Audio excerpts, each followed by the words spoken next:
Bom dia, caros alunos do primeiro ano, da Escola Martins Rodrigues. Primeiro ano, que é composto de 3 turmas. As turmas da sede, primeiro A, primeiro B e primeiro C. Nós tivemos nossa prova, espero que você tenha se saído bem.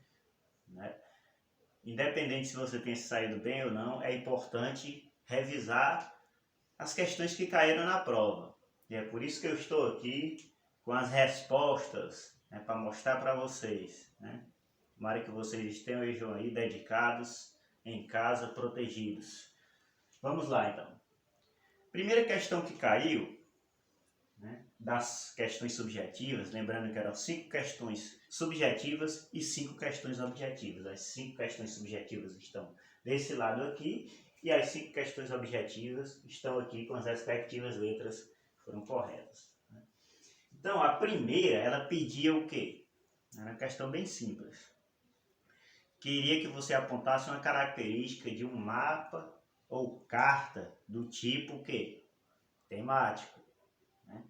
Quanto às finalidades, os mapas e as cartas se dividem em 4 tipos, São os temáticos, os gerais, os topográficos, e os especiais. Aqui pede para apontar uma característica do tipo temático. E aí, como o próprio nome já diz, você deveria colocar o seguinte. Eu acho que mesmo quem não estudou poderia acertar um tipo desse. Mapa ou carta temática refere-se a um tema ou assunto específico da geografia, ligado a aspectos quantitativos ou qualitativos. Você poderia ter colocado isso na sua prova que a resposta estaria correta. Refere-se a um assunto ou tema específico da geografia. Mapa desse tipo aí, temático. Beleza? Segunda questão. Segunda questão, eu botei aqui só a resposta, que era o seguinte: você tinha que comentar a importância da utilização de um mapa. Apontar e comentar essa importância da utilização de um mapa, E, gente, eu acredito que a grande maioria de vocês tenham colocado a questão de saber a exata localização de um ponto, de um local. Aí você escreveria que isso é muito importante para você não se perder, ou então para os estudiosos saberem os pontos, as distâncias de um local para outro, mais ou menos, saber localizar as proximidades, as fronteiras e tal. Tem muitas coisas que vocês poderiam comentar nessa questão. Ok? Beleza? Mas o principal é saber a exata localização de um local, a exata localização. A terceira, a quarta e a quinta questão, ela diz respeito àquelas fórmulas que a gente já conhece.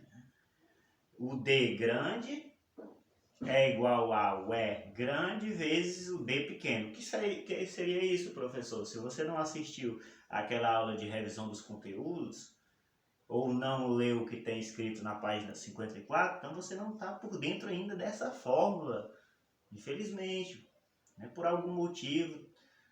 Mas é bom você ficar por dentro dessa forma para descobrir a exata localização de um ponto, tendo como referência o mapa, que é uma representação da realidade. O que seria esse D? A distância real entre 2 pontos, de um ponto para outro.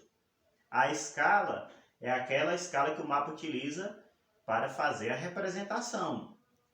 Toda escala ela vem com o 1 na frente dos 2 pontos e com um número que pode ser grande ou menor. Se o número for muito grande, significa que é uma escala pequena e vai ter menos detalhes. Se o número for pequeno, significa que é uma escala grande e vai ter muitos detalhes. Mas como é que se calcula a distância real? Com essa fórmula aqui. Na terceira questão, dizia que a distância entre 2 pontos era o quê? De 20 centímetros no mapa. No mapa são 20 centímetros. E a escala era de 1 por 50 mil. Então você só precisava colocar a fórmula lá e a resposta correta. Que fórmula seria essa? Calcular 50 mil vezes 20. Esse 50 mil diz respeito à escala. Para cada 1 centímetro no mapa, corresponde a 50 mil centímetros na realidade. Aí é só calcular 50 mil vezes 20. Você faz a fórmula e você chegaria a esse resultado aqui. 1 milhão. Você faz o cálculo e chegaria a esse resultado aqui. 1 milhão de centímetros. Se você quiser, e não era obrigatório, transformar isso em quilômetros, para você ter uma noção da realidade, bastaria você cortar os zeros. No final, eu sugiro que somente no final você corte esses zeros. No final, ou seja, na resposta. Se deu 1 milhão de centímetros, se você quer converter, sei lá, para impressionar quem está avaliando, por algum outro motivo, para você saber mais, você corta 5 zeros aqui. 1, 2, 3, 4, 5. Ficaria só o 10 aqui, que é igual a 10 quilômetros. Então, a distância real, que é o D grande, seria 1 milhão de centímetros, que equivale a 10 quilômetros. Não perca de vista isso. Então, a resposta correta era isso. Alguma dúvida, você releia o que tem na página 54, ou então, se você preferir, releia o vídeo de revisão da prova que eu postei para cada pessoa individualmente. Quarta questão. A quarta questão é do mesmo jeito, só muda os números. Quais são os números? Você teria que entender a fórmula e os números são. Em uma escala de 1 por 100 mil, a distância no mapa entre dois pontos, no mapa é de 20 centímetros. Então, novamente, calculando 100 mil, que é a escala, vezes 20. 100 mil vezes 20, que daria o total de 2 milhões de centímetros. Para converter isso em quilômetros, corta esses 5 zeros, sobra 20 quilômetros, né? Ou 2 milhões de centímetros. Beleza? A quinta questão é para você fazer essa mesma fórmula, 200 mil vezes 3. Trocaria somente os números. Uma escala de 1 por 200 mil, uma distância no mapa de 30 centímetros. Calcularia isso e daria 6 milhões de centímetros. Ok? Então a resposta seria essa. Não tem nenhuma dificuldade de você acertar uma coisa desse tipo. Cortaria, se quisesse, esses 5 zeros aqui, ficaria só 60 quilômetros. Mas você poderia colocar só 6 milhões de centímetros, né? A partir desse cálculo aqui, que é a escala, né? O número que vem depois dos dois pontos, né? Como eu disse, a escala é 1 por alguma coisa, né? Depois desses dois pontos, você colocaria esse número aqui, né? Que é esse também, na outra questão, e multiplicaria pelo total de centímetros. Vamos agora para as questões objetivas. Na sexta questão, pediria para dizer uma característica do quê? Dos mapas ou cartas topográficos. A resposta certa é letra B, de bola, né? B de bola, que dizia que os mapas são mapas que, pelo alto nível de detalhamento e precisão, né, apresentam aspectos naturais, como relevo terrestre, a hidrografia, a vegetação, e também aspectos não naturais, como os meios de transporte e comunicação. Não tinha como errar essa daqui não, se você compreender o que mapa topográfico, né, baseado nas curvas de nível, né, que pega dois pontos na mesma altitude, então é letra B de bola. Né? Mapas que, pelo alto nível de precisão e detalhamento que apresentam, podem representar aspectos naturais e não naturais. Sétima questão. Diz respeito ao quê? Ao encontro entre uma placa oceânica com uma continental. Forma o quê? Fossas abissais. A de amor. A resposta correta na 7, A de amor.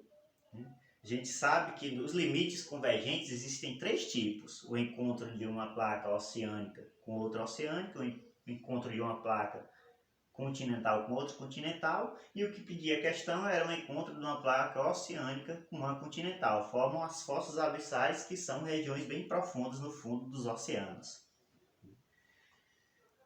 E a oitava questão, vamos para a oitava questão. Se a sétima questão falava dos limites convergentes, na oitava, limites divergentes. Como o nome está apontando, o próprio nome, o que é que resulta disso? Separação. Uma placa, né, vai para um lado, uma placa vai numa direção e outra placa numa outra direção.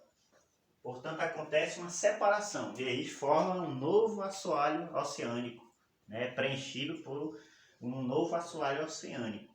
Né? Tem a ver com a teoria da expansão no fundo dos oceanos, das placas tectônicas e tal. A 9 dizia o seguinte: os combustíveis fósseis, né, como carvão mineral, né, gás natural, petróleo, eles são encontrados em que tipo de estrutura geológica? São nos núcleos cratônicos? São nas faixas orogênicas? Não, são nas bacias sedimentares, por conta da erosão, né? Da erosão, do intemperismo. Muitas rochas se acumulam, né, nas bacias sedimentares, parte um pouco mais rebaixada do relevo. Não tinha como errar se você compreendeu isso. Então, letra E também, assim como a 8 foi E, a 9 também é bacias sedimentares. E a 10, as características do planalto. Planalto, plano alto, gente. Mais de 300 metros de altitude. Segundo o Jurandir Rosa, os planaltos têm essa característica, né? E vem da erosão. Então, a letra correta era D, né? D de dado. Né? Então, revise esses conteúdos, fique em casa, se proteja. Obrigado pela atenção.